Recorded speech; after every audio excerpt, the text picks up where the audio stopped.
Carnivore Program Manager, Mr. John Hanks. Appreciate you coming on.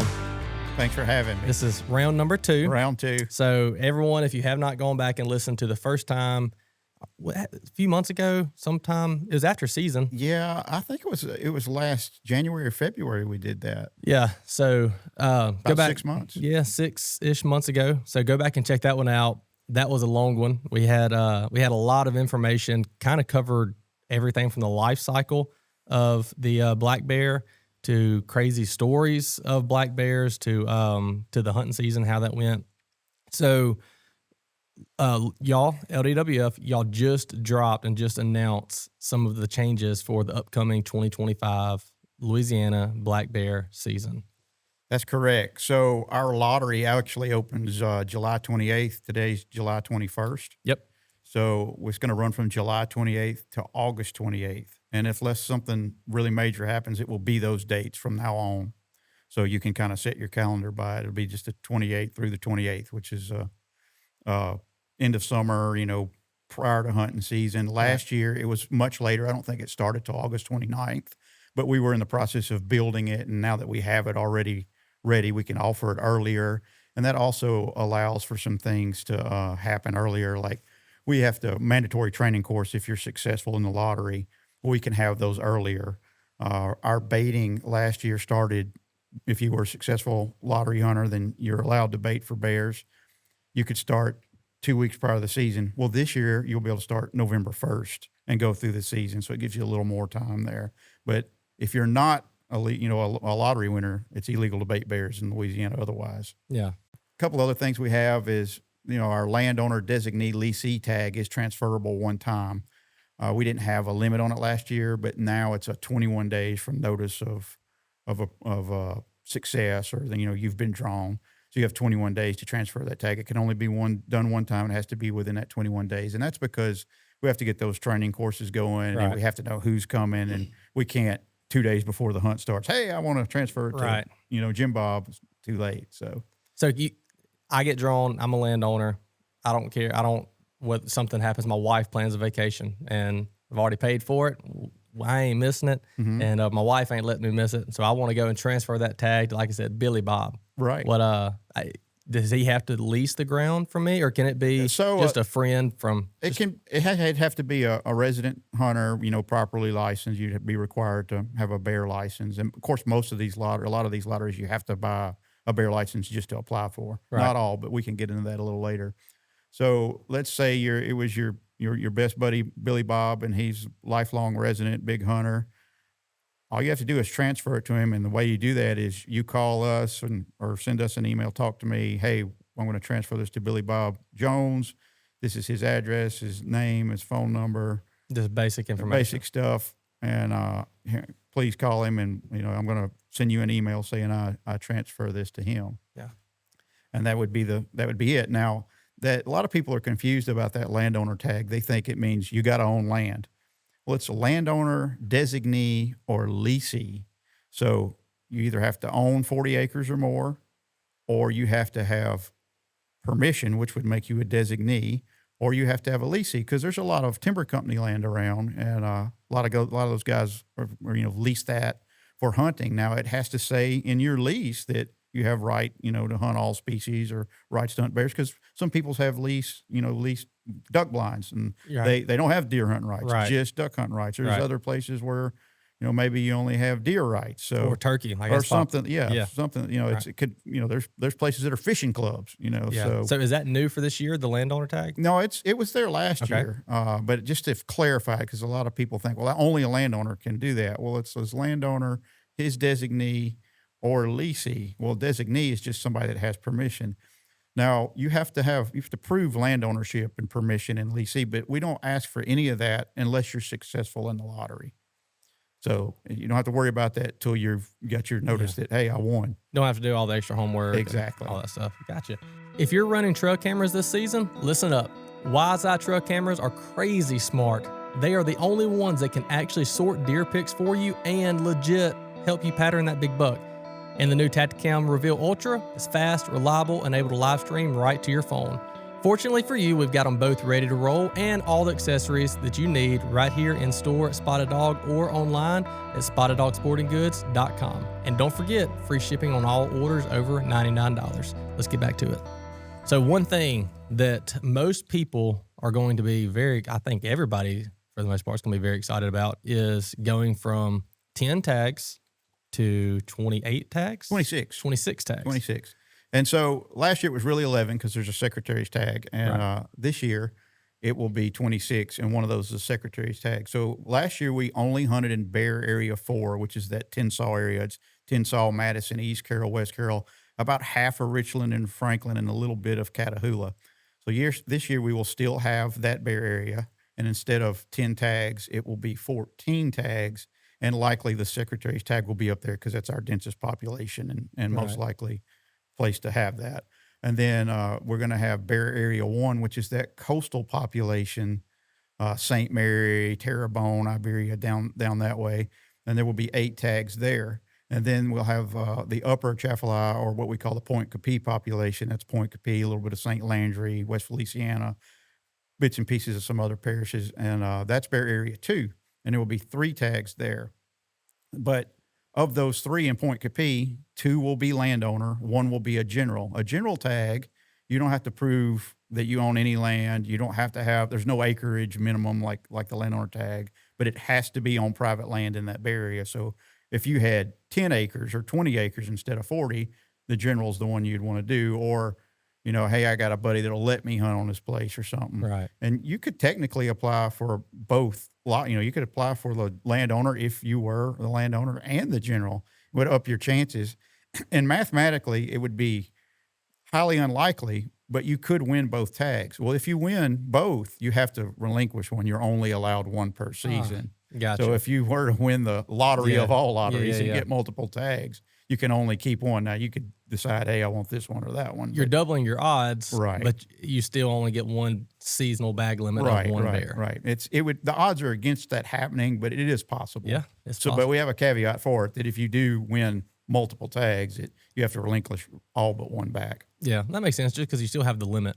Mm-hmm. So if you are listening to this and not watching this, so if you're on Spotify or Apple Podcast or wherever else you stream your podcast from, if you go over to the YouTube video of this, you will see everything we just talked about. There's a map that I'll have up going and showing all the different areas. We'll kind of point that out. So that'll be on the screen as he's talking about that. So just a little encouragement to go check out the YouTube video.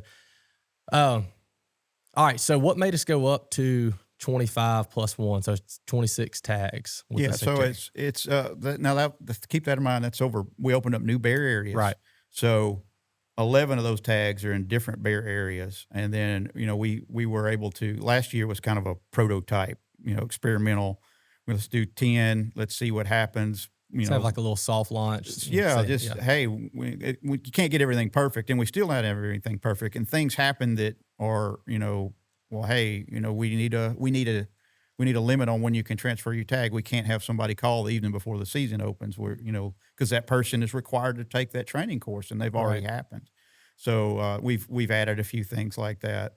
So 14 is what will be in that Tensas region, that Bear Area 4, and that will be 10 landowner tags, 3 general, and 1 WMA. It's the only area that has a WMA tag at this point, but we have 3 large WMAs there that have bears on them. And, as we go forward and move forward, see how things are and tweak things. And we need some trend data. Like, last year it was an 80% male harvest, which is phenomenal. Most bear harvests throughout the country are 50-50, and they're very hard to tell apart. And it's not illegal to kill females, but it is illegal to kill females with cubs. And it's not illegal to kill a female with a collar, but we don't want that to happen. And if it gets to be where that's an issue, then it might, be illegal to kill a female with a collar. It's illegal to kill cubs. Tell us why that is on the collar situation. So we just spend a lot of time and money on those bears, and we go back to them, and we're only collaring females at this point. I'm not going to say you can't encounter a male bear that's collared, because we have, Mississippi or Arkansas might have collared one, and our bears, interspersed with each other. But it's those collars are usually visible if you take time to look for them. They're not usually bright pink. They're usually a brown or white or kind of dingy if they've been wearing a while. A lot of times that female has ear tags. And while females are legal to kill, they're illegal to kill if they have cubs. And then a cub being anything 75 pounds or less. And cubs are also illegal to kill. So if you see a female, a bear with a collar on it in Louisiana, 99% chance it's a female. Yeah. Well, it's a 50-50 chance that she's got cubs. So, that's just one more precaution. And if we can trend it toward males, that opens us up for more expansion later. Our harvest now is based on female harvest rates. Well, we don't have any trend data, but 5, 6, 7, 8 years from now, we will have some trend data. And we'll know, hey, well, we're killing 50-50, or maybe it's 70-40, more males than females. So that would adjust what we would be allowing for tags at that point. Yeah. So the talk, I know that we talked before about like where people want the bear tags to be. Like you want it where it's a much better chance of getting drawn besides just 25 or 26 tags. Do you see the rate that we're going right now, that it'll steadily increase? I don't know that it will steadily increase, but we have a little bit of room for expansion just throughout the state, because there's not all bear areas are open, and we are open them as we get new data or as we see this is working here. Let's try it here. Well, we need to change this a little bit, but it won't be long, I feel like, before maybe the entire state's open. But we're not going to be ever going to be a state where you just go buy a license over the counter and hunt bears. It's probably always going to be some sort of limited lottery. Now, will it be more than what it is now? Probably so, because we have to open other bear areas, but we'll monitor that based on our bear hair snare data and our collar data that we're getting from those females. We didn't really finish that conversation, but we spend a lot of time and money on those females, going back and looking and keeping collars on them and recollar them when we can, and catch new ones when we have to. But sometimes we have the same bear collared for 10, 12, 15 years. Oh, wow. So we can get a lot of data from that. Well, I'm not saying anybody wants to, go out and kill a collared female. And again, it's not illegal at this point, but we urge people to look and ask that they don't, just because we've spent a lot of time on that bear, and we'd rather not. Yeah. So, but as we grow, we'll see, hey, well, this you could have something catastrophic like a flood that actually bring tags down, or you could have, maybe there's more stuff goes into NRCS programs like WRE or WRP or CSP or CRP, and there's more habitat available.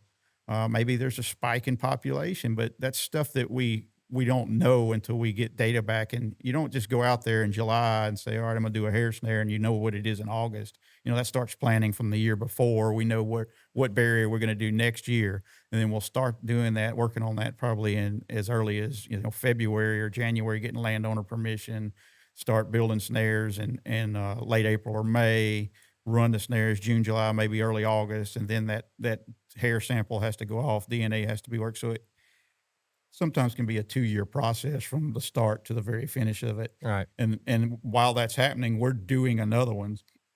Excuse me. No, you're good. So we just perpetually are doing this. So we have 5 monitored areas, and that's that coastal area is that St. Mary, area, and we just finished that this week. And so just the hair gathering part. So, yeah. So that's got to go, and have the DNA extracted and the models run and all that. So, a quick turnaround is 8 months to a year. A long turnaround is a little more than 2 years, but it just depends on what happens and what you're doing. Because sometimes this stuff, goes out of the country, requires a CITES permit. It takes a while to get that, to run DNA on you. I mean, what if you have 700 samples? It's not I do this in one day type thing. Well, and it's a lot that goes into that. You may have 700 samples, but that's not 700 bears. And we talked about that last time. That's One right. thing just to hit on quickly, in case you have someone that did not listen to the first part, because I didn't know about the snares. I had no clue about that.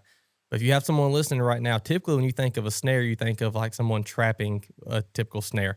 It's not what y'all are doing. Y'all do not have a snare set up that the bear walks into, catches them by the neck, go out there and pull a hair sample out and go. So explain to us what your bear sample snare, what that Yeah, is. right. So what we call them hair snares, and essentially it's a 2-strand barbed wire fence, and the low strand would be just below your knee, the high strand would be about mid hip on the average guy, and it's about the square footage of a king size bed or maybe a pickup Yeah. truck, and we put a donut and a scent lure on a string in the middle of it, usually up about as high as you can reach comfortably, so 6 feet off the ground.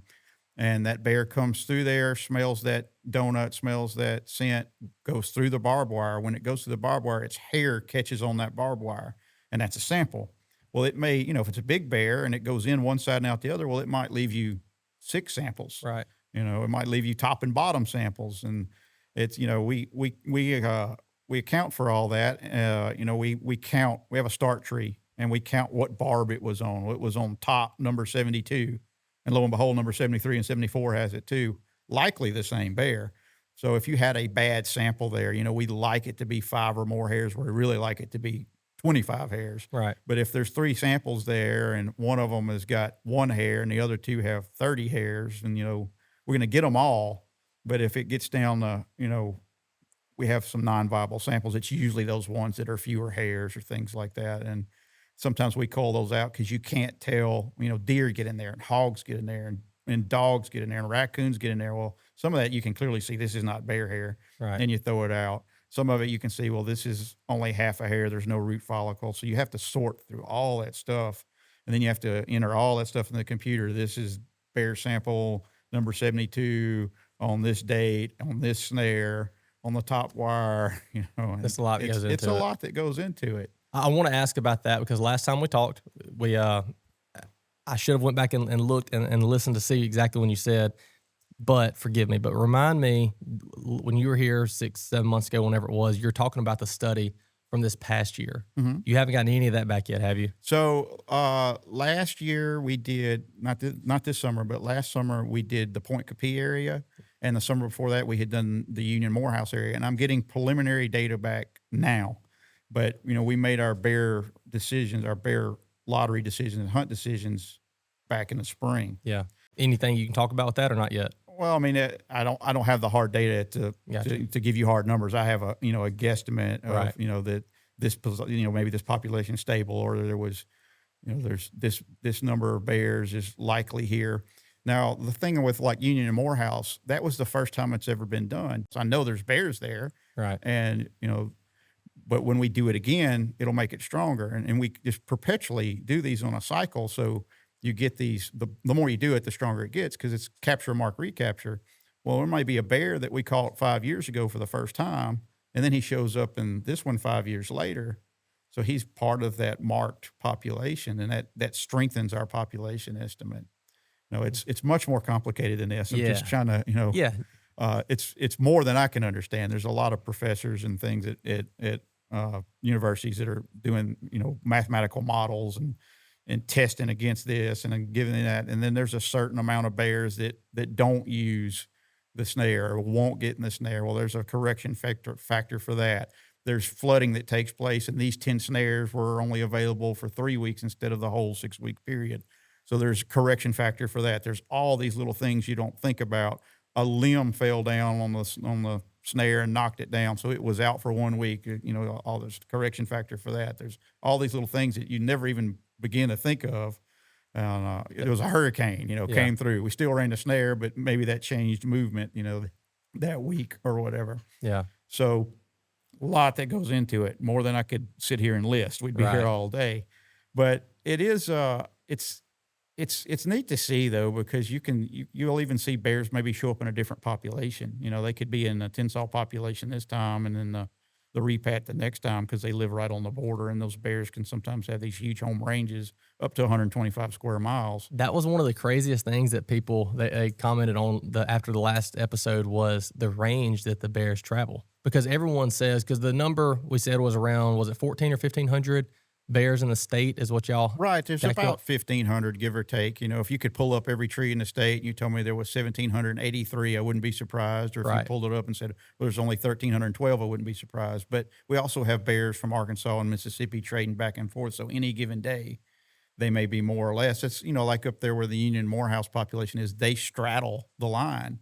And those bears that, a lot of those bears that are in Union Morehouse, though in the early 2000s, Arkansas moved bears from White River to Felsenthal, and then they trickle down into Upper Ouachita and spread out in those parishes. But there's also some interaction with the Tensas bears that we picked up in that hair snare because we had DNA on them already. Well, lo and behold, there they are in Union and Morehouse, or there's their DNA in Union Morehouse. Maybe they fathered some, some cubs that are there all the way from Tensas, which, it's not that far to drive, but it's especially not that far for a bear that does nothing but walk and eat and look for girlfriends, and breeding season is kind of now that, late June, July, early August time. So those male bears will walk 20 miles a day looking for girlfriends.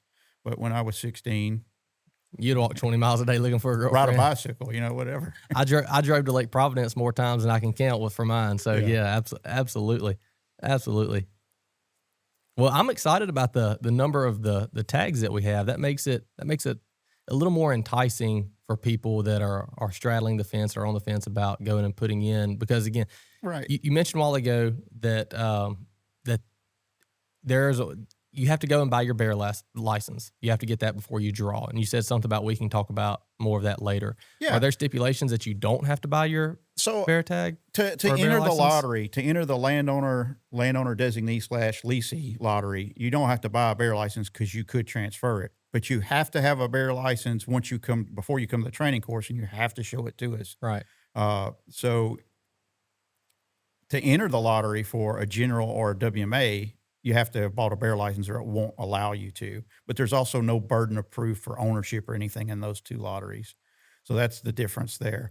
The bear lottery, it's I'm not going to say it's I can't enter the lotteries, so I don't get in there and enter myself, but we do test it and things like that.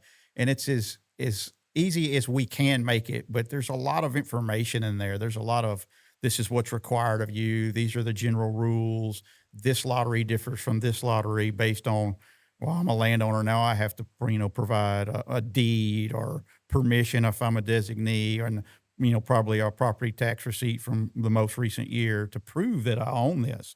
We're not just going to take your word for it, although most people would be honest, but we don't want places being, doubled up. It's a 40-acre minimum.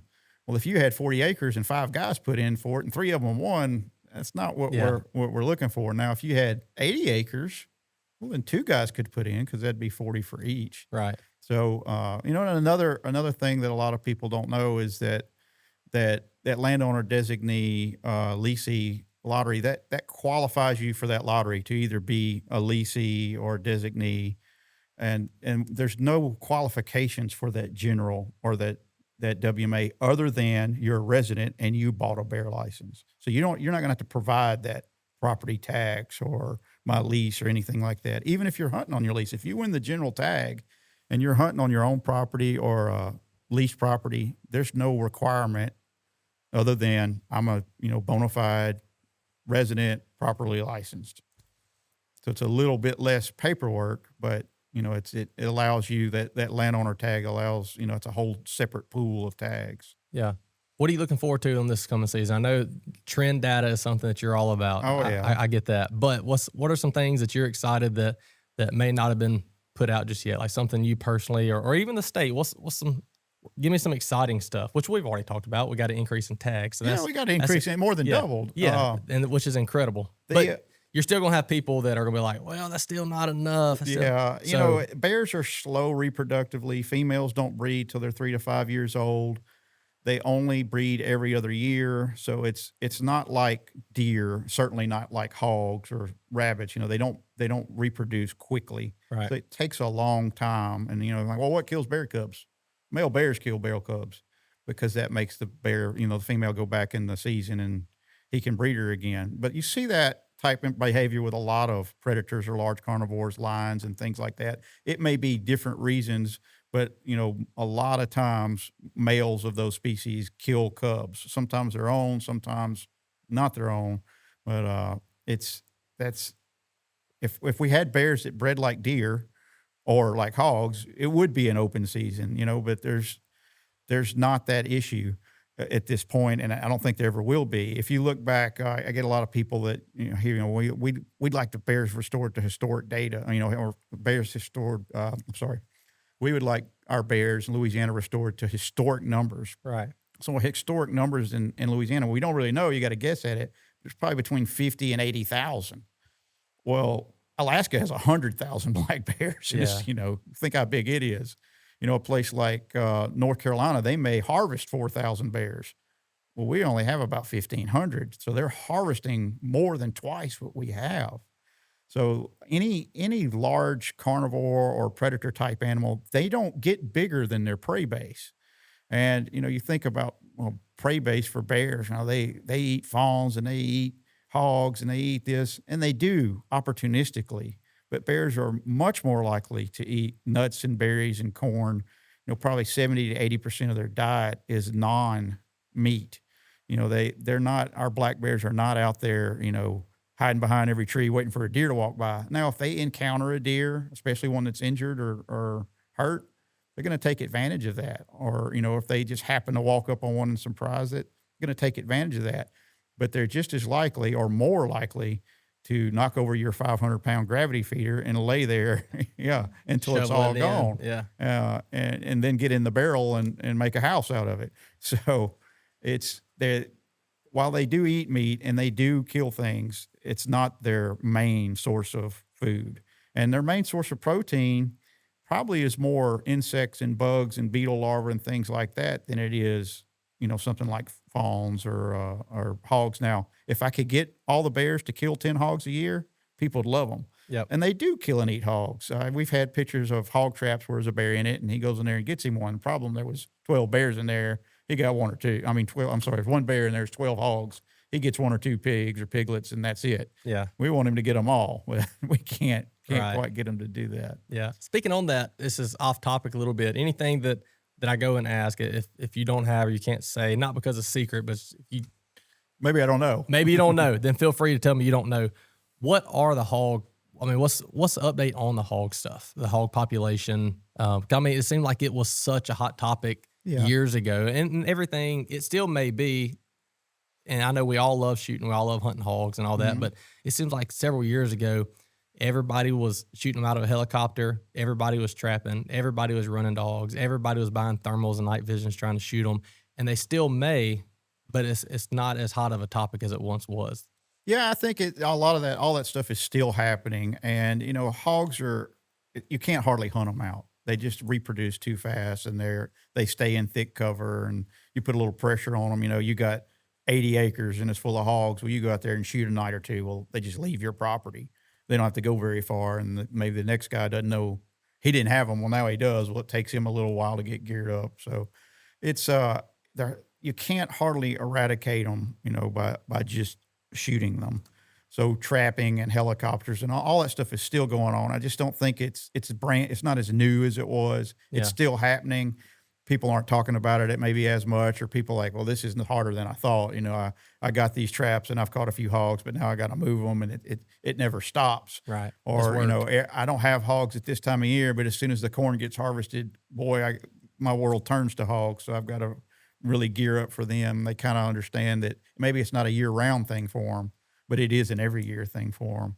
But, the hogs are a problem not just here, but across the United States. And, it's an invasive species. It's highly prolific, can have 2 litters a year, but even, just 1 litter a year at 6 a year, starting at 6 months old, versus a bear that's averages 2 a year, starting at 3 to 5 years old every other year.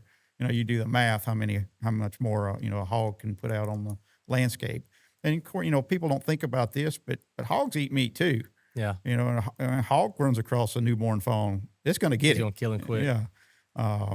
But it's, hogs they're just like, I don't know, almost like a garbage man. Anything they come across that's edible or that might be edible, they're going to eat it.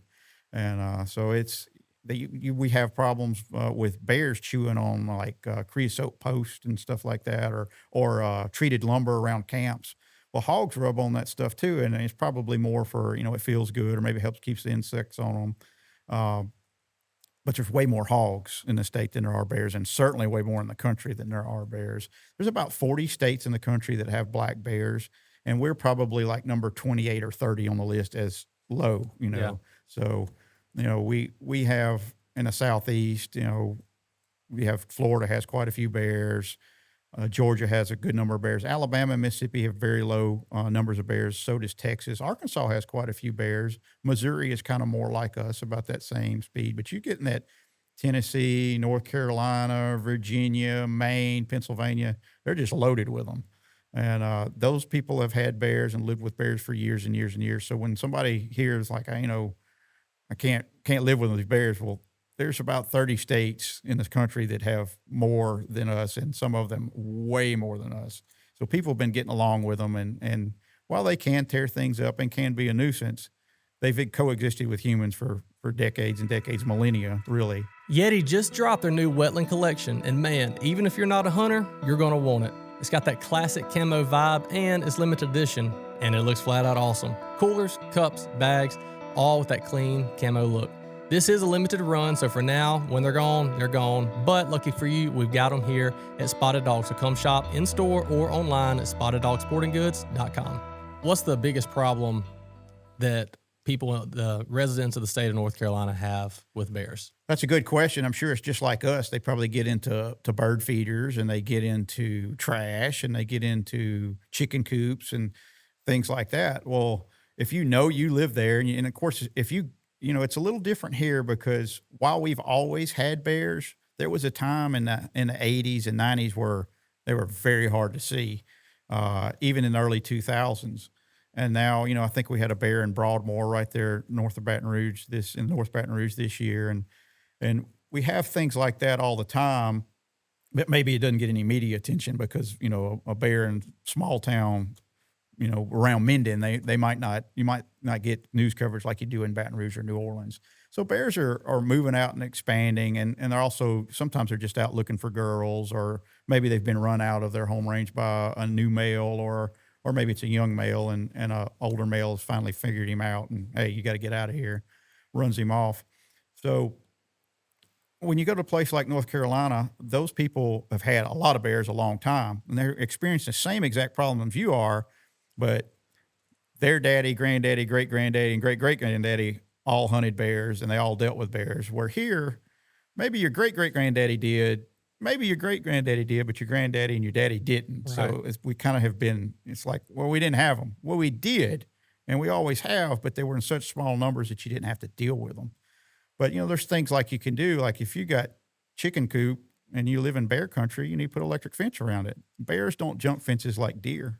You can do a 3 or 4 strand. Now we have some information we can give you because it needs to be a certain power electric charger, but you can use solar power, and it doesn't have to be necessarily plugged into your house. And nothing's 100%, but electric fences takes away, about 95% of your bear problems. If you got, honeybee hive behind your house, you're getting honey for yourself.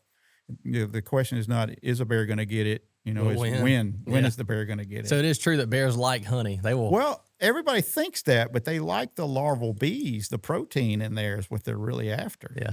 So Winnie the Pooh and even like the Jungle Book. I think it was the Jungle Book. Yeah, it was a Jungle Book. Baloo. Yeah. So he's not going and getting and just raking that honey in. He's eating the larval bees. He probably gets him a little bit of honey, but bears are so big and strong, they don't have to do much to really destroy something. Yeah. You think a raccoon gets into something, he's not going to take a wooden box and break it into, 40 pieces, but a bear can, especially a bear that's 500 pounds. He can just crush it. A raccoon can't do that. Even something like if people get minks, sometimes in their chicken coops, and they kill every chicken in there. Well, a bear may not kill a single chicken, but he may knock the whole thing down, and they all escaped. And then the minks and the raccoons and everything else got them. Which is probably more aggravating than them killing the chickens. You can go, I don't know, I haven't had chickens in a while, but last time that I bought laying hens, they were $20 a pop. Right. And so, I don't know how many people normally have. We always had 4, 5, 6, something like that. And you give eggs away because it was more than enough. Right. You're talking about sub $100 for chickens. Right. I don't know if you looked at chicken coops these days. You run over to Tractor Supply and you look how Yeah. expensive they are. They're stout. Yeah, that's the thing, well, electric fence is going to cost me $400 or $600 or whatever it is. Well, if you have an investment of $1,000 or $1,500, it's just insurance. It's not like you have to buy an electric fence every year. You Right. have to put it up and maintain it, make sure it's working. But it can, save you a lot of money in the long run. Yeah. You know, Just a single strand of with a solar panel, like the yellow rope. Would that? Probably the bare wire is better, and you want it to be a certain strength. Like I said, we have a bare wise bulletin that talks about how to build it and how many joules it needs to be, and the difference between volts and joules. And we won't get into that on here. Yeah. But you got to make sure it's grounded right. And electric fences are fairly simple, but they're easy to mess up if you don't know what you're doing.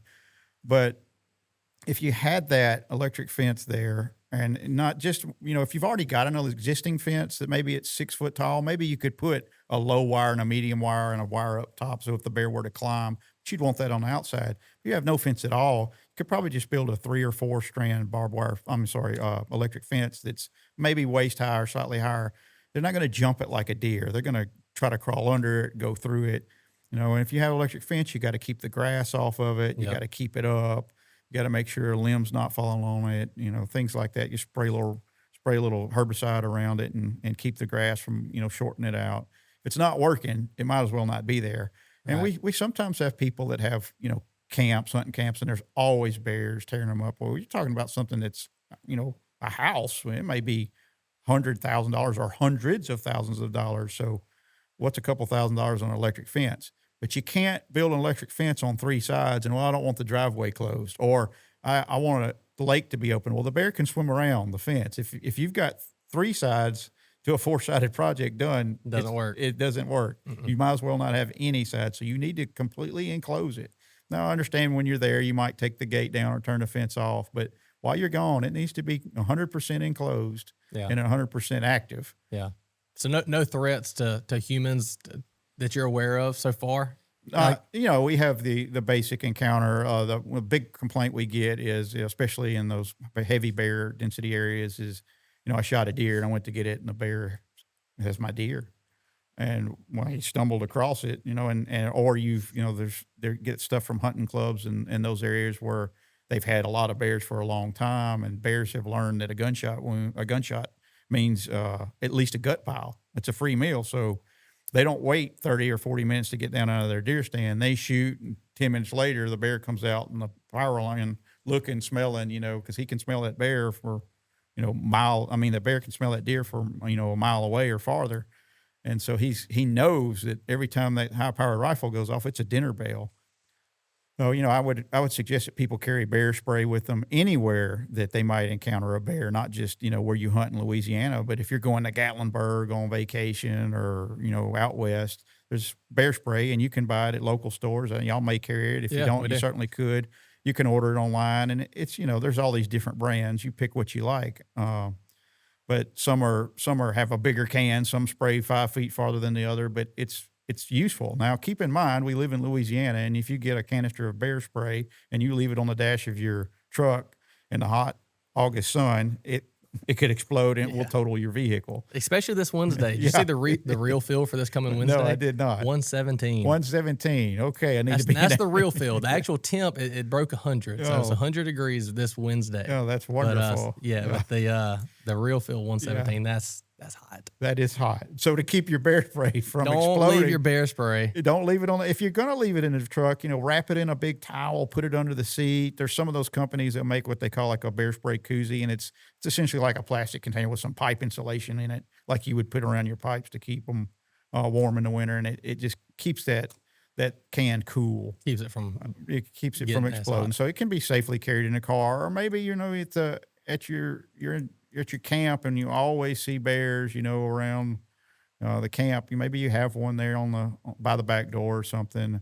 If you're hunting in those bear areas like Tensar or Madison, you should be carrying it with you. You should not just be carrying it. You need to have it where you can use it. It's no good to be in your backpack. It needs to be on your harness on your front, or a hip holster or something where you can get it and get at it quickly. Same as a pistol. same as a pistol. It's way more effective than a pistol. Yeah. You know, so have it where you can use it. Make sure it's in date because, like everything, it expires. You know, you carry it around for 10 years. Well, that pressure's going down. And just to make sure, we're not talking about a pistol for the bears. I'm just referring to if you carry a pistol for your own safety and your family's, you don't want to leave it in your vehicle. Right. Then guess what? You can't get to it. Can't get to it. Same thing as you don't want to have it in your backpack when you're or in the back seat of the truck. Yeah, you can't get to towel. it. So I'm not saying you need the pistol for the bears. Well, that's one thing I've been around. I've been around a good bit of bears from the farm over in Lake Providence, my father-in-law's farm, up at Felsenthal. Can't tell you. I mean, that's where I cut my teeth hunting. Public ground was up there, and man, there in Overflow. I feel I'd be the one, or I used to be the one, like, dude, we have millions of bears here. Yeah. Like, there's so many bears because you saw them, not every time you went out, but you saw them pretty regularly. But I've never had an issue. We've been hog hunting, running dogs before, and we were actually up around the Mollicy unit. We were at one of those hunting clubs right up there, and we were running hogs and went into a pine thicket. And I'm telling you, I kid you not, it looked about like that big boar hog back behind you. And it really wasn't that big. It wasn't much bigger than the Walker dogs. But when I was a young fella, I thought it weighed 1,000 pounds, a big grizzly charged me. But I'm telling you, I kid you not, and I may have said this on the last podcast, it ran from less than the distance from here to that wall. I'm talking about 8, 9, 10 feet, something like that, which dogs are on it running it. But glad we didn't let the catch dog go. That would not have been good. That was years ago. My point of even bringing all that up is bears, the black bears. I don't think people have issues with them. Not like they're a different bear, and what you do with a black bear is different than what you do with a grizzly. And we talked about carrying a bear spray on you where you can get at it. Also, go to YouTube. There's a jillion bear spray videos. How do you use this stuff? How when do you spray? If it sprays 30 feet, don't spray at the bear at 200 feet. You're going to just waste your bear spray. But if the bear's coming towards you, they can cover ground pretty quick. They run about 35 miles an hour. I think Usain Bolt is at about 27 miles an hour. So even he can't outrun the black bear. Running them. So, but like you said, that bear came running by you or came close to you. It probably never even knew you were there. No. First of all, you're probably in camouflage. It's got dogs on, chasing it. They don't see that well anyway when you think about game animals. They're not like a deer or a duck or a turkey because they're not prey animals. They could be a predator animal. So while they see there's something over there, they smell you much better than they see you. And what did you have for breakfast today? Probably an oatmeal cream pie. Well, you smell like an oatmeal cream pie to a bear, and that bear could probably smell you over in West Monroe from here.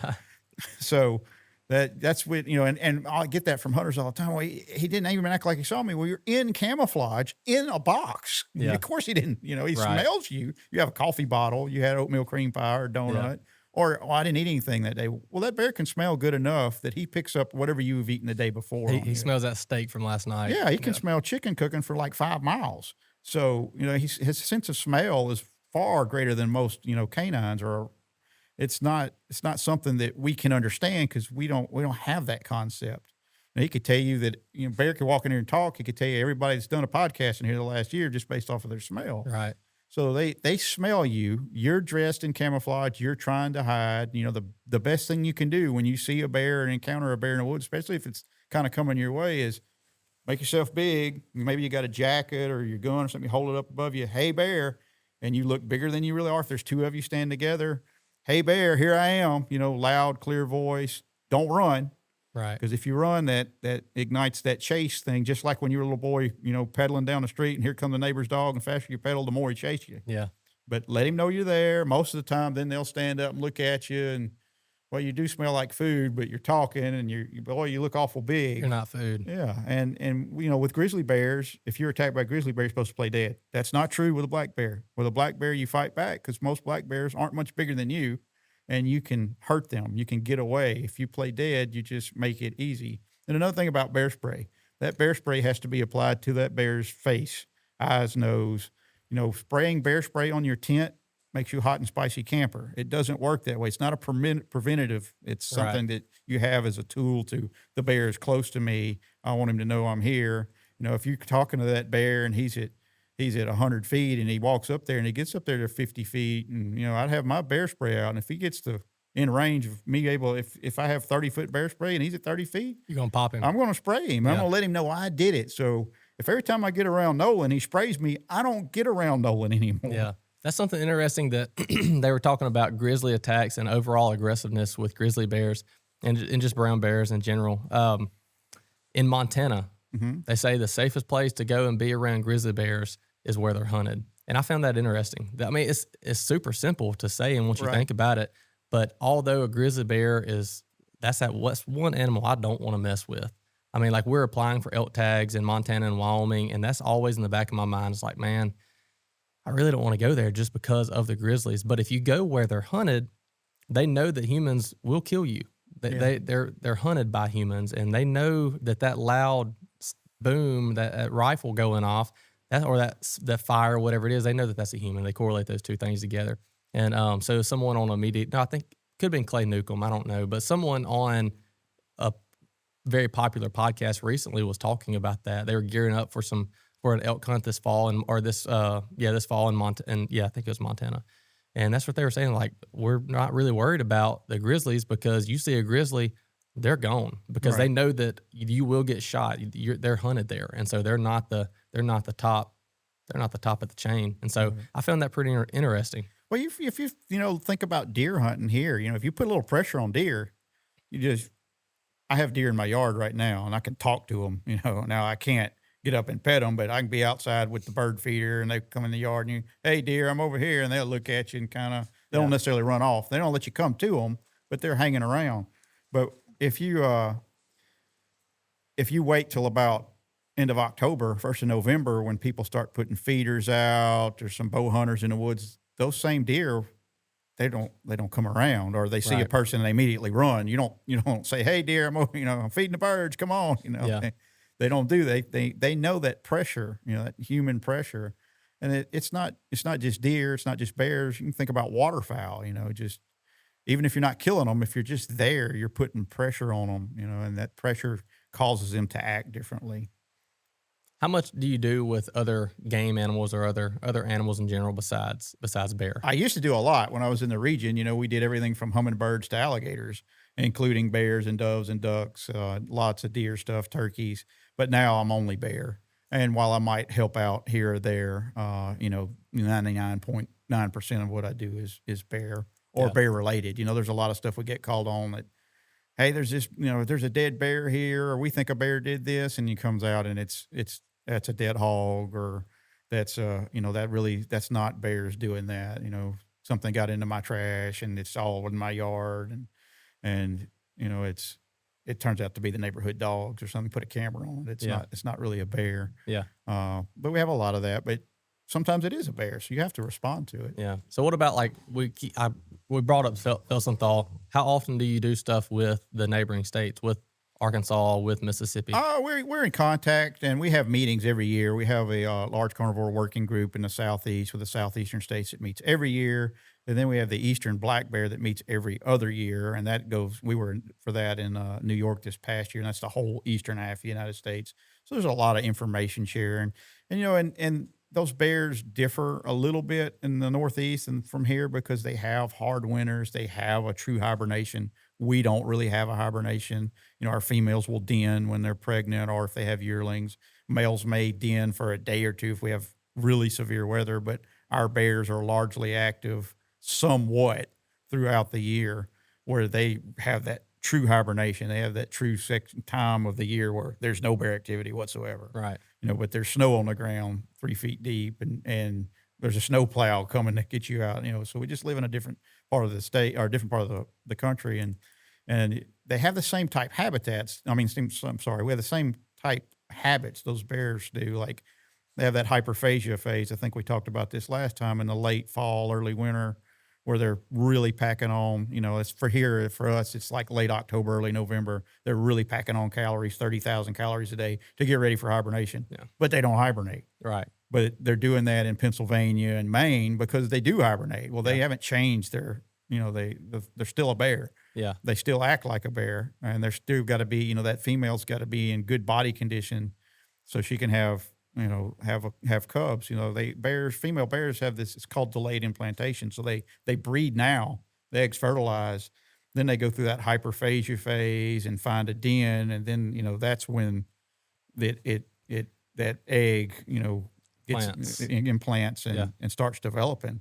If she doesn't have, she has a poor, fall and doesn't get the good body condition, can't find a suitable den site, she may not have any cubs, or maybe she has, one instead of four, something like that. So a lot of That's that's crazy. based on things that are happening between now and December. And that's true of, bears all over the country.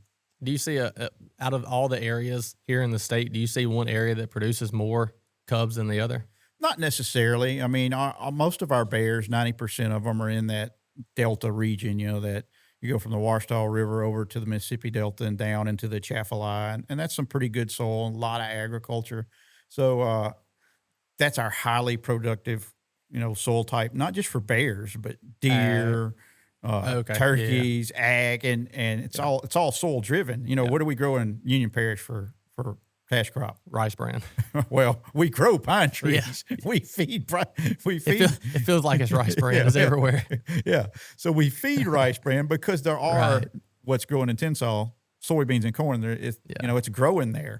Yeah. There are people, you don't need a summertime food plot in Tensas or Madison Parish because you're growing soybeans or their neighbors growing soybeans, where there's not a soybean field in Union Parish. Right. It's all pine with a little bit of bottomland hardwood. And there's a lot of, like you said, rice bran and corn and maybe some soybeans mixed in and a feeder, but they're not, there's not a plant there growing that, but it's a different soil type. Right. And I'm not saying it can't grow things like that, but it can't grow them to the, what they can in the Delta. It's not that rich soil. And if you look at something like deer, you can have big deer in Union and Morehouse Parish, Claiborne Parish, Jackson Parish. You can have big deer. You almost always have some big deer in those Delta parishes, and they're bigger, faster. It takes less time and less acreage for them to get that size because that soil is richer. So those plants and things that they're intaking are higher in nutrients, maybe higher in protein. So where you might have a 5.5-year-old buck in Union Parish, it's 125 inches and weighs 185. That same deer that's on the same age in Tensas Parish may be 135 and he may be 230. Because he has a different source of food. Yeah. It's just the way it is. And it's like that all the way across the state. You get down in the marsh, it's a whole another soil type. Yeah. But, there's some soil maps you can get in. You can probably find them on the internet. And if you look at those soil maps and you overlay them with our deer areas, they kind of mimic each other. So those deer areas are kind of where that soil type is, changes, how those deer are. And, in the Delta, the deer rut late because of flooding.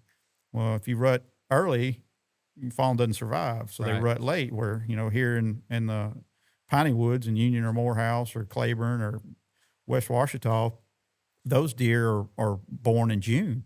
Well, a lot of those Delta deer are July or maybe even August because that flood has to get out and for them to survive. It's all thing. I know we're here talking about bears, but on the deer, just 'cause I know you know a lot about it. The other day I saw there's a video that said that fawns, I think it was the Southern Outdoorsman podcast, the guy they had on said that fawns that are born later, it's almost like they never catch up when it comes to antler growth. So you could have doe 1 and doe 2. Doe 1, she has hers, and then in doe 2, say it was 3 weeks later or a month later or whatever, she has that other fawn. I don't remember the time that they said, but that doe 2 that had that later fawn that's a buck eats the same, just say in theory it's the same genetics, all that. It's not going to produce as big of horns as the doe 1 did because it was born early. It's almost like it never catches up. I don't know about that. I have to go back and read that, or I'd tell you you need to talk to Jonathan Bordelon, our deer study leader. But some of that may be true or maybe not, because what is that? Do they have the same exact thing to eat every year? What if you have a better year next year? What if it was cotton planted there this year, but next year is soybeans? So you have a different food source. So there's all these factors that could make that go one way or the other. Yeah. Not just I was born late. Not just but the age. Yeah. Not just that I was born late. Not that I'm 3 weeks younger than you. I would think they could probably overcome that very well if they were in good habitat. That's a deer question that gets off into a whole lot of what ifs. But there's everybody wants this is what you need to do to have big deer, or this is what you need to do to have more turkeys. And a lot of times there's never one thing you can do. There's a lot of things you can attempt to do, but then you're still at the mercy of Mother Nature. Did it rain? Did it get too hot? Did it get droughty? Did it flood? You know, did my food plot not come up because of those things? Did my food plot even matter because it was in half an acre? You know, and I've got 1,000 acres, and that's the only, you know, the deer ate it up as soon as it came up. Yeah. Turkeys never even got to use it. Right. You know, there's all these little things that we never figure into. So it's never usually one reason. It's an 18-wheeler load of reasons Right. why this happened or didn't happen. And you can change just a few of those things, and it goes the other way. So, you know, you got to think big picture, broad spectrum when you, not just with deer, but with bears and turkeys and ducks and everything. There's, you know, I'm sure you've been a dove hunter all your life, and you can have doves, and you can have a tropical system. They're gone. And they're gone. Or you don't have any doves, and there's a tropical system, and all of a sudden they're everywhere. They're everywhere. Yep. Yeah. So the same thing can go both. You know, you have a tropical system, didn't have doves, now I do. Did have doves, now I don't. Just depending on the timing or the time of year or where you are in the state. Yeah. Do you think we'll ever be able to run dogs for bears here in Louisiana? Likely not. And it's just because there's so much private property, and we're a small state, and you know, where the bears are more in the Delta and that big bottomland hardwood, but there's a lot of ag in there. Places where they run dogs, usually it's a little more mountainous, a little more public land in those areas. You know, dog running probably, you know, puts a little more fear in bears and keeps them away from humans a little bit more, certainly away from dogs. But it's just not. It's hard to have enough land to do that, especially when bears can have such huge home ranges. Yeah. Well, and that's what I was thinking. You know, we really want boars shot, not sows. Like we want more males, not females shot. And then we want the big, old, mature males is what we want. I'm assuming it's the same with bears as it is with any other game. You go and you put a pack of walker dogs. We've seen the videos of them chasing bears and running them up trees. That's you get a really good look. Yeah, at the bear, you get to see, and so that's what got me thinking about that. If you could go and run them with dogs, you know, or you have someone like you or other people, you can figure out pretty quick if it's a male or female, and then the age of it. Well, that's, you know, we're allowing baiting not to make it easy for you to hunt bears, for you to be able to look at the bear and study the bear and like, oh, that female does have a collar, and instead of her just walking across the path and it looks like a good sized bear, a shot, 10 minutes later here comes Junior, and you've killed an illegal bear. Well, now she's at the bait barrel. Oh, I can see she's got a collar. 10 minutes later, here comes a cub. You recognize her. You may even see her ear tag and see her number. Oh, there's number 72 again. I know she's got a cub, even if I don't see him. Right. But it gives you time to look at that bear, judge that bear. And if you have something like a 55-gallon drum, you know, on a tree or at a certain height, when that bear walks up there to it, tell how big it is. Because a 75-pound or less bear is illegal. Well, most bears I go on it's the biggest bear I ever saw. Right. And most of them are less than 200 pounds. Now, sometimes they're 550 pounds, but they look big, and especially those young males because they're tall, but they don't have that big gut on them. Or what time of year is it? You know, is it in the winter when they have a lot of hair? They look bigger.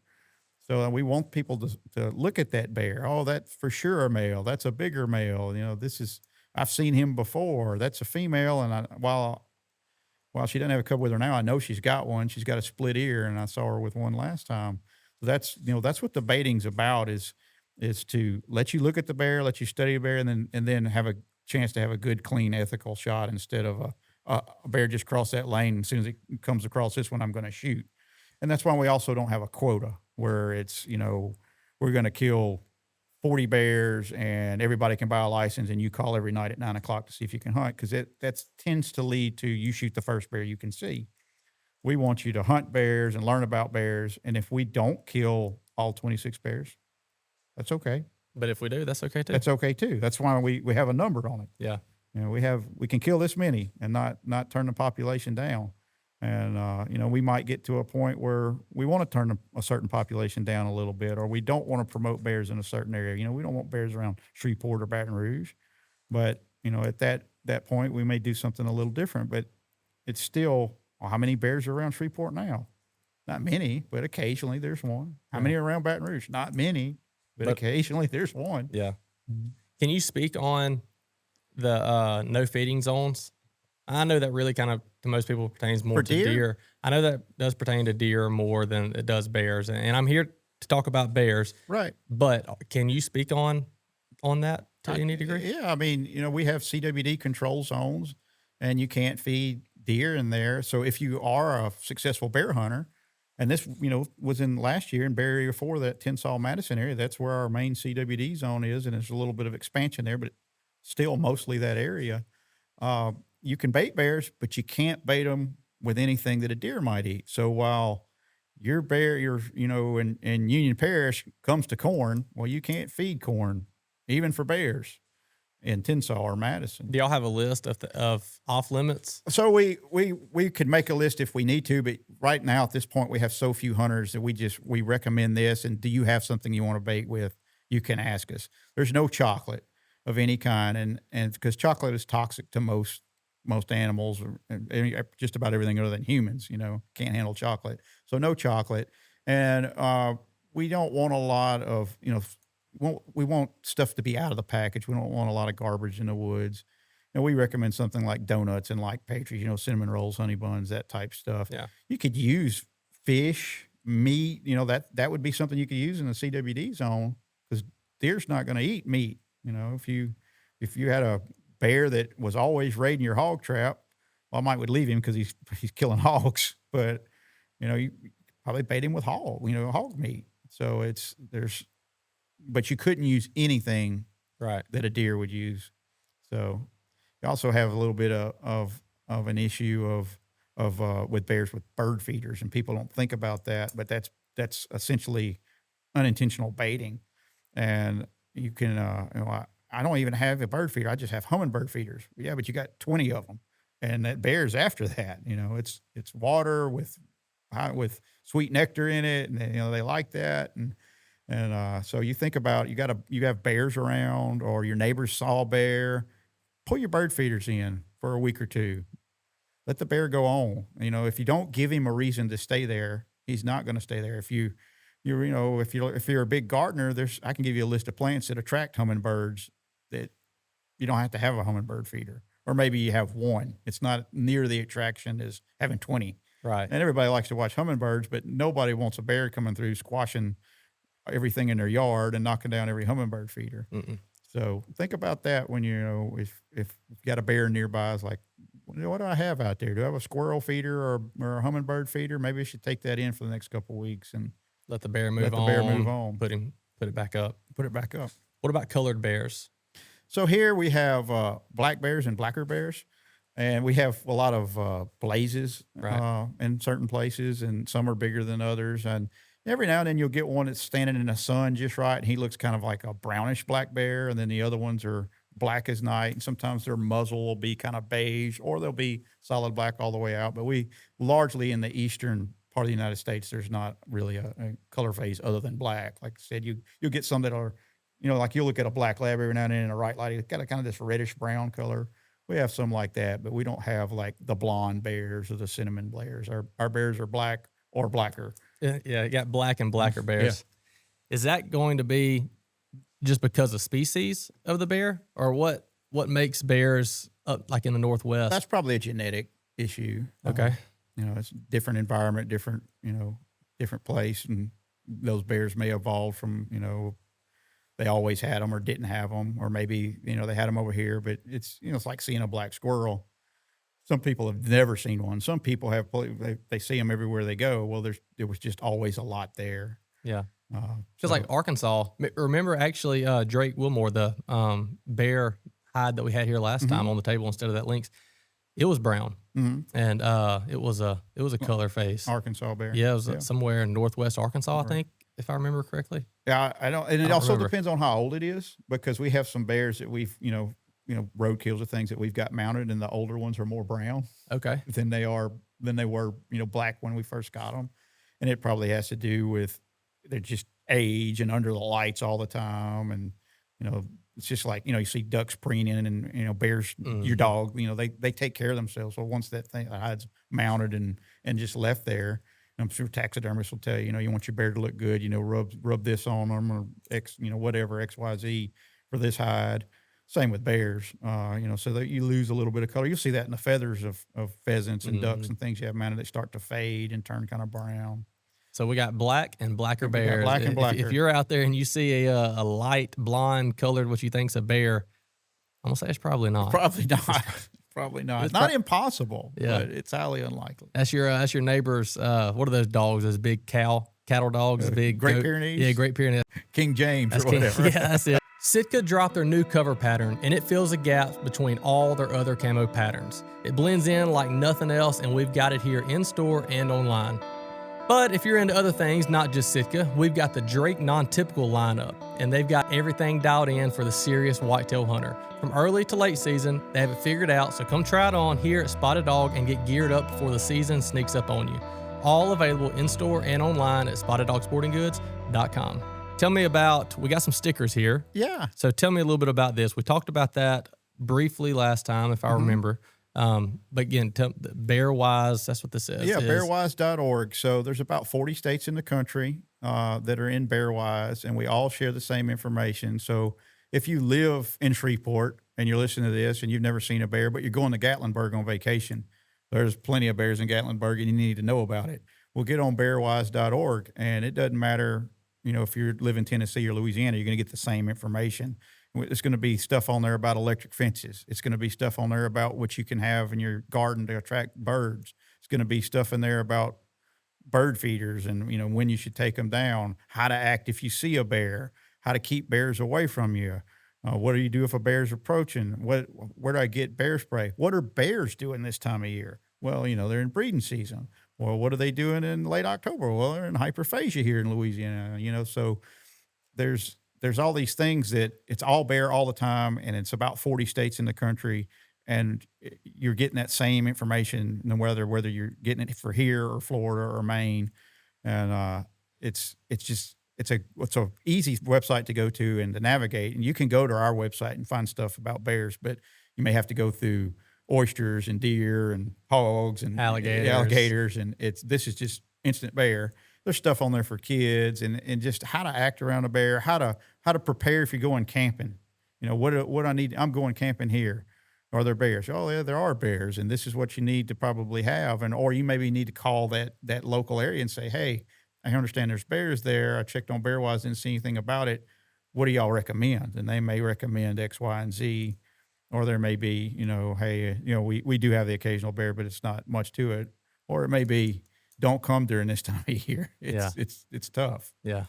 So, well, what are you looking forward to this coming season with the increased number of tags? Anything that you're looking forward to? Well, we're going to have, our mandatory training classes, and that worked out great. I mean, we had a bunch of people last year that we had those 10 guys, and a couple of them had killed bears before, but most of them had never hunted bears.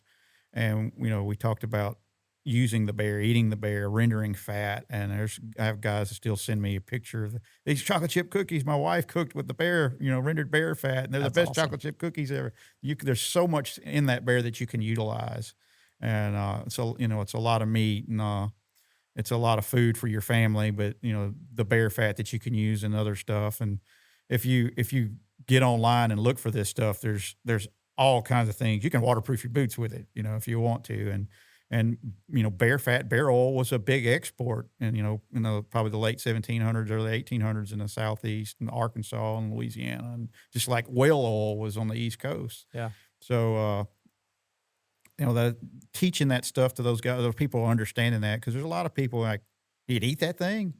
It's incredible. Now, it needs to be cooked well done, because it can carry trichinosis like pork does, and you don't eat rare pork, you don't eat rare bear. So as bear, pork, you want it to be 145. I would look for bear. I want to say it's 165, but you can look that up. I'm gonna look it up really fast. I'm sure the bear grease guys probably have something about that. Oh yeah. Let's see. If you go off of Google, says internal temperature for cooking black bear meat safely is 160 degrees Fahrenheit for at least 3 minutes. Yeah. So yeah, look that up yourself. See what your recipe has. There's probably a wealth of recipes on there. There's people that can it in the north, and have like a open a can of sloppy Joe, meat. So, but it's very, anything you can think you could do with pork, you could do with bear. Yeah. It makes good barbecue, makes a good roast. You can make summer sausage out of it, or sliders, or regular sausage out of it, or and then you have all that bear fat that you can use for different things, and it's just a very usable animal. And reason we have this hunt is because we have excess animals, and we want our people to be able to utilize that animal. This is not this is not something that everybody gets to do, in Louisiana. So it's a special thing, and a special hunt.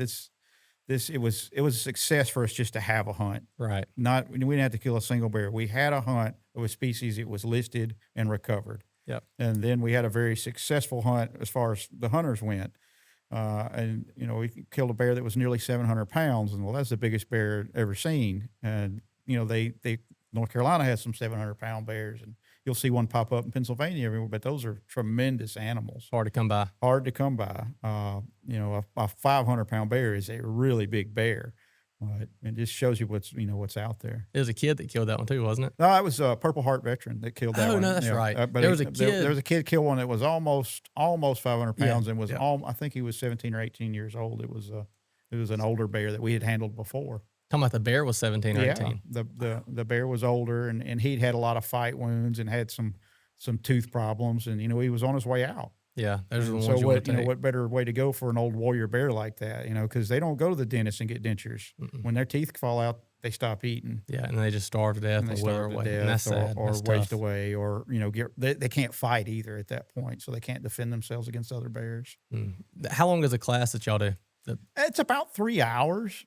It's because there's so much to go with bears that if you haven't hunted them, and I haven't hunted them, I deal with them and work with them and all, but I can't enter the lottery, so I can't hunt them here. But just to understand the anatomy of that animal versus a deer, how much denser their bone is, how much denser their muscle is, shot placement there, where does their vitals sit versus a deer? And bears can be in different, deer either facing you broadside or quartering to or quartering away. Bear can sit down just like me. Yeah. And then quarter, or it can bend over, or it can lay on its back, or it can stand up on its hind legs. So there's all these different angles that you're not used to shooting. Just like if you're always been a gun hunter for deer and you switch to bow and arrow, well, that's different. Right. Because you're usually way up in the tree, and the deer is very close to you. So it's an extreme angle. It's not that same shot placement as if you're shooting one out there at 150 yards in your food plot. So there's a lot of that going on, and how to tell males from females, which is very difficult.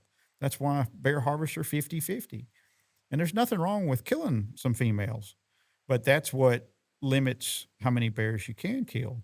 So, that's the driving factor, because they're slow reproductively. It's if they were having 2 litters a year like hogs, we would have been shooting bears a long time ago. Right. And of course, you're not going to have a top carnivore type animal like that's going to outproduce their prey species. Mm-hmm. And the prey species in Union Parish for bear is corn feeders. So that's my number one complaint. Just, I spent this much money on a corn feeder and a bear destroyed it.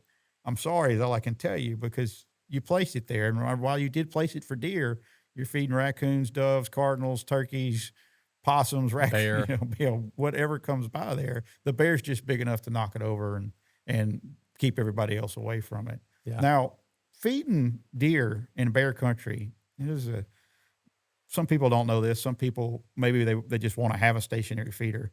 But if you take a little bit of food and broadcast it over a wide range, if you got your number 10 bucket of corn and just go down there and scatter it like you're feeding chickens, bears aren't going to hardly mess with that. They want a lot of food in one place. They want a big pile. They want that 300-pound gravity feeder where they can lay there and just eat and eat and eat till they make themselves sick. They don't want to hunt and peck. They're pretty lazy, so that's what they're looking for, is that lot of food in one place. You just have a little bit here and there. It's inconsistent. You're not going to have any bear problems. You go over all this in that class? Well, we talk about all this, but we also we're going to let those people that are coming to this class generate questions. So, bear hunter A may be experienced and have been to Canada a couple times, maybe killed a bear or two. Bear hunter B may have never even seen a bear. So, it's what do they need? And then we want them to engage between themselves. And it worked out very well. Last year we had Safari Club International helped us out with it and did a great job. And I think it was North American Bear. They came and it was just a better than I could have ever expected it to be. Because usually the longer you go, the more people. Well, they got more engaged with it. The longer it went, and they were talking about how you could cook a bear and what you could do with a bear, and then they talked with each other. This guy had killed his bear already, and hey, so and so, if you're not seeing any, come over here. We've got a couple other bears that we're seeing. So they were they made there was a guy that killed the first bear. I believe he was 74 years old, and he'd killed a bear before, but he said that's the most excited he'd been hunting in years. Because it was hunting a bear where he'd hunted his whole life. Yeah. And never thought he'd have the chance to do it, and he did. So it was just a new experience, even for somebody that had been hunting for decades and decades. That's interesting. Y'all should video that. Yeah, there's I guess possibility of that. It's just we do tape it in case there's somebody, like if there's a youth that's a bear hunter, you have to have a licensed adult that go with you, and they have to take the course. Well, let's say you were taking your son and something come up and you can't go, but Grandpa's going to take him. Well, Grandpa can come and go through the course and for that. But we only offer it to the people that have won the lottery because we want them to ask the questions that they need to know. Yeah. And we don't want to address, while there's a lot of information out for I'd like the general public to know, it's this guy's hunt, and we want him to have, all of his time spent on learning what he needs to know. Yeah. Yeah, and I was saying not taping it to be able to give to the people that get drawn next year. I'm referring just to me. If I don't get drawn, and I don't listen to the Spotted Dog podcast or the 2 episodes with the man on yourself, then I have something I could go and watch that I find interesting and we learn might more do about that. them. We're still going to require an in-person come to that class because rules change and stuff as if we go. Like the lottery's at a different time, when you can start baiting's at a different time. That, the 21-day transfer rule. Yeah, what's going to change next year? We'll see how things work and adjust accordingly. This is this is not something you put all your eggs out there and here I am. You kind of let's see how it's working and what we need to do different. How can we make this better? Maybe it's the timing of the lottery. Maybe it's the timing of maybe we need to have more or fewer bear training courses. Last year we had 2, but everybody came to 1, which made it great because, everybody got to hear everybody else ask their questions. And it's something maybe they never thought of, where if you're spread out, well, you only have a certain amount of time, and this guy may have a different set of questions than this guy, and it would have been valuable for you all to hear. So, yeah, this is interesting. Well, it's something new for here, and I get a lot of complaints about bears, but like I said, there's 40 other states in the country that have black bears, and we're in that bottom third, probably the bottom 25% really. So there's a lot of people that have been dealing with a lot more black bears than us for years and years and years. And I'm not saying they can't be a nuisance, and I'm not saying there's not things you can't do about that, but they're here to stay. Now, we don't certainly want to have 80,000 bears like we did historically, but we're probably kind of close to where we want to be at this point. But that also means that we'll hunt them, when the data says we can, and we'll cut back if it says we can't. You think the number that y'all are pretty happy, like LDWF, the state, y'all are good, and y'all not necessarily want much more growth in the bear population than where we're at now? There's probably not a lot of growth in the Tensas and Madison area. It's probably what it can handle. About capped. But we talked about we don't really want bears around Shreveport or Baton Rouge either. Now that doesn't mean there's never going to be a bear there, but we're not going to promote populations there. Yeah. You talk about Tensas or Madison, that's some of the most rural parishes in the state as far as people population.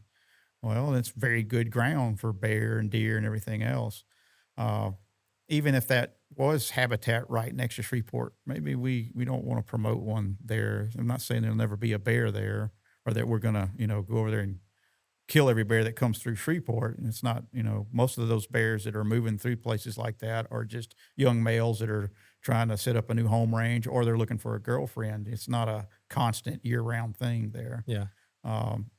So yeah, we're happy where they are, and we're happy that our populations are, are all stable, and some of them are growing. But there may come a point where they're growing to, they're growing a little much. Maybe we have a few more tags, or maybe we see that we're just right, and this is where we're going to stay.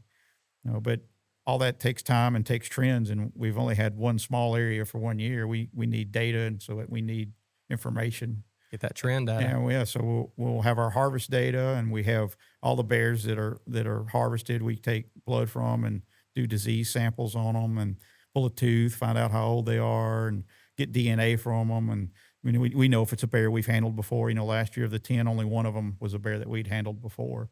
So those are things that we learn, and as we do this more, we'll get more and more data. And then we have also our collar data and our hair snare data. And, the more that you have, the stronger your model is. And so we can get, more accurate on our numbers and more accurate on our tag allotment. And as technology goes on too, smart as y'all are, you'll figure out other ways to kind of help contribute to those things. So what you're doing right now may not be the main way forever. Right. There may be something new. Yeah, we do our hair snares different now than what they probably did 20 years ago. There was 20 years ago, they were basically on like a 1 kilometer grid. And we still use that, but we have these spatially explicit clusters that are farther out in surrounding parishes, because we know those bears are moving out of those core areas, and we're picking them up over here on the west side, but maybe we're not on the east side, but we are looking for them there. Yeah. And I get people all the time like, hey, you could come bear snare on my property.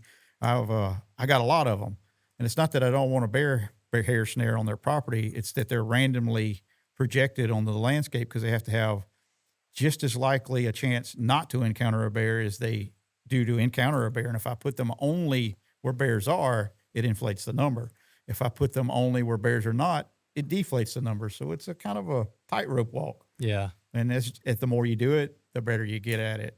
But, things change. We're dealing with Mother Nature, habitats change, clear cuts made, urban development moves in. That changes how your bears move and what the land can sustain. Yeah. Nice. Well, that's about all I have. It's about all I can think of. I'm excited that there's an increase. I'm sure everybody is. Yeah. I think it's going to be awesome. I'm looking forward to it. Yeah. Well, I'm looking forward to it too. And, we'll see what's up for the next year after this year. And, you talk to some people and they're very excited people, and other people are unhappy because it's either happening or maybe it's not happening in their area, or not to the level they think. And bears aren't deer; they don't reproduce like that. And it's a species that was listed just very recently, not even 10 years ago. So it's just not something I'm going to have a bear season and we're going to shoot at will. This is something we're going to hunt where we have excess bears or we don't need bears, and we're going to be. This is what we can do and how we can do it, and to maintain our populations, or, and we're going to learn, as we go, that we could do a little more, or here we need to do a little less, or, on these years here where it's a low acorn crop and a flood, we need to, really be careful and watch what we're doing. Yeah. That's all stuff you learn as you go. And like you said, technology will move forward. There's different things every year. The DNA stuff that we have now, that wasn't available 50 years ago. Right. We'd be in a whole different situation if it was. Well, and the rate that technology, everything that's changing, I mean, there's no telling what y'all will be using even this time next year. You never know. You never know. Never know. There is a preference point. I think you start out with 2 and you get 1 every year you apply. Now, if you stop applying, you lose your points. And I think it only gets up to like 5 total. Now, with our preference points, it's not like some preference points out west where like only people with 12 or more preference points get drawn. You could enter for the first time 10 years from now, never entered, and win your first chance, because our preference points is just an extra chance in the lottery. It'd just be just like you went down and I bought 1 Powerball and you bought 10. I still have a chance to win. You have 10 chances to win. Gotcha. Doesn't mean you're going to win. I could win and you could not. I didn't know that. Yeah, so our preference points are it's another chance in there. So you never have to worry about, I haven't been entering. This has been going on for 5 years and I never entered. I'll never catch up. You can enter 10 years from now, 20 years from now, if we're still doing it this way, and you could have a chance to win on your first try. Me personally, I like that system way better. Yeah. Now you have a better chance Yeah. if you've been putting in. Right. But it's never going to be, we could have, we're going to have 25 lottery tags. All 25 could be first time enters. Well, they only had 1 year. So, and then of course, if you win, now you're out for 2 years. So you can't enter. You can't enter a lottery. Okay. I didn't know that. Yeah. Just because it's, it's a small hunt. Something you want to have. And we want everybody to have as many, an opportunity to do it. So, gives them, you had your chance, give somebody else a chance, and 2 years later you can come back. So, again, today is the 21st, July 21st, 2025. And so we got a week until the lottery opens up. The 28th, yeah. So not long at all. I guess that's Monday, huh? Yeah. Yeah. If my basic math education got me, that's what it is. And you get on our website, and if you apply to any of our other lotteries, it's very similar, but there are steps. Like you said, if you're entering the general or the WMA lottery, you're going to have to purchase a bear license first. If you're entering the landowner leasee designee tag, you do not have to purchase a bear license to enter the lottery, but you do have to have it and present it to us when you come to the bear training course. That's mandatory. So how much? So like us landowner, I would put in for the landowner, or I will put in for the landowner this year. When I put in for that, what does that cost me? It's $50. Okay. It's $50 to enter any lottery. So if you say I'm going to put in for the landowner and the WMA and the general, well then that's $50 a piece. But you only have to buy the bear license once. If it's Yeah. Now you don't have to enter more than one. You don't have to enter at all. It's your choice. Right. Yeah. And then what's the bear license? $25. Yeah. So you're talking about if you go just in for the general or the WMA, which is only one WMA, you said? Only one WMA in Area 4. That it would be either at Big Lake, Buckhorn, or Bayou Mason. We'd give you your choice of areas. Yeah. So you're going to pay $50 to enter plus the $25. So you're $75 in is what you're in for that, unless you're the landowner, which you're still $75 in. You just push that $25 bear license out just a little bit. Right. Okay. All right. Well, we got a week. Yeah. Just putting in early, does that give me better odds? No. So if I wait until the 28th at 12:01 and it opens up, that's not guaranteeing me a tag. So they all go into it's a computer generated thing. We have a company that does that for us. We set up the parameters.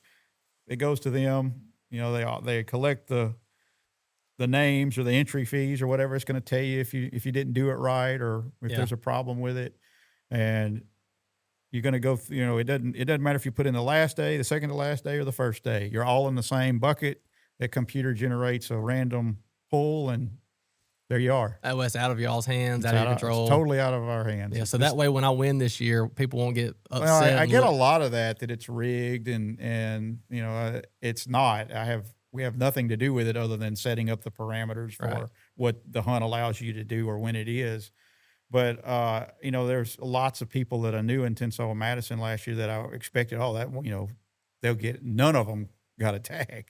They entered, but they didn't get a tag.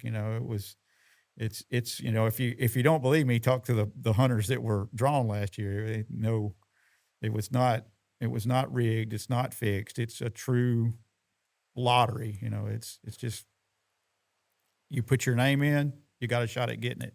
Yeah. If you put your name in last year and you're putting it in this year and you didn't get drawn last year, you got a couple of shots at getting it. Yeah. So, good luck to everybody. I just hope to see you in our bear training courses in October. Yeah, absolutely. All right, Mr. John.